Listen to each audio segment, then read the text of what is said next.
hướng sập bôi luôn hướng ấy dương từ cài đây đạn thôi chưa tận đông hót xua đó là vô ròn thấy thôi hót xua đó là vô ròn thấy năng trực cáp và có hết trực cáp và có hết để vô ròn thấy ban sau đây của tôi dạng khănខ្ញុំក៏បានដឹងតាមរយៈដែលសារខាង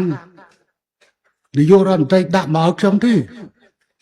ខ្ញុំថាអាធនហ្នឹងគឺជាធនគ្រោះថ្នាក់នេះជាការបង្កហេតុរឿងថៃបិទទល់ដែនគឺបិទទៅកុំទៅរវល់ជាប់បិទ500ឆ្នាំទៀតបិទទៅមិនចាំបាច់និយាយច្រើនទេ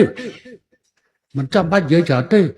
ហេតុអីបានយើងទៅកាយដីដាក់លើផ្លូវថាកុំឲ្យគេនិយាយពីរឿងបិទអត់ទេរឿងនេះគឺជារឿងខុសដែលមិនអាចធ្វើទៅរួចទេអាចធ្វើទៅរួចព្រំដែនកម្ពុជាថៃត្រង់គាត់បើកឬក៏បិទព្រោះនយោបាយរដ្ឋមន្ត្រីរបស់គាត់ពេលឃោសនាបោះឆ្នោតគាត់និយាយថាអ្នកណាបើកព្រំដែនគឺឆ្កែអញ្ចឹងកុំរងចាំឲ្យសោះហើយយើងខ្ញុំបានឆ្លើយតបប្រមាណដងហើយអ្នកឯងចង់បិទក៏បិទទៅបិទ100ឆ្នាំឬ500ឆ្នាំទៀតក៏បិទទៅហើយយើងចាំបាច់ទៅធ្វើស្អីគាត់បើកក៏ចង់បើកទៅបើចង់បិទគឺបិទទៅអាហ្នឹងរឿងរបស់គាត់យើងអត់មានការចាំបាច់ទៅធ្វើអី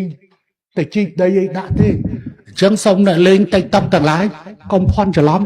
អាធ្វើបែបនេះមកក្រន់តែអ្នកលេង TikTok ថាធ្វើអញ្ចឹងបានត្រឹមត្រូវអានេះខុសហើយ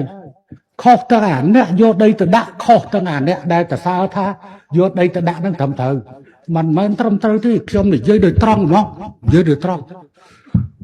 ថ្ងៃនោះខាងយើងក៏ត្រៀមបម្រុងថាខាងគេវាយមកលើយើងខាងគេក៏ត្រៀមបម្រុងថាយើងវាយទៅលើគេដោយសារយើងមានវិធានការអញ្ចឹងណាអាហ្នឹងមកពីស្អីណាចឹងចាំទៅដល់ភូមិភាគ5ចាំខ្ញុំនឹងនិយាយអំពីបញ្ហាហ្នឹងអត់មានទេណាព្រំដែនមានតែនយោបាយរដ្ឋមន្ត្រីទេមានតែនយោបាយរដ្ឋមន្ត្រីទេណែមិនអាចឲ្យអ្នកថ្នាក់ខេត្តថ្នាក់ស្អីនាំព្រាទៅធ្វើស្អីកែស្ថានភាពនៅទល់ដែនគឺអត់ទេខ្ញុំសូមបណ្ដៅមន្ត្រីរបស់យើងទាំងរដ្ឋបាលទាំងកម្លាំងប្រវត្តិបើទោះបីថាមិនមែនចាត់ទុកថាមិនមែនសិទ្ធិអំណាចរបស់ខ្ញុំមិនក៏មិនត្រូវដែរព្រោះខ្ញុំក៏ជាបរិយាតំណាងរបស់ព្រះមហាក្សត្រធ្វើការជាមួយនឹងរដ្ឋាភិបាល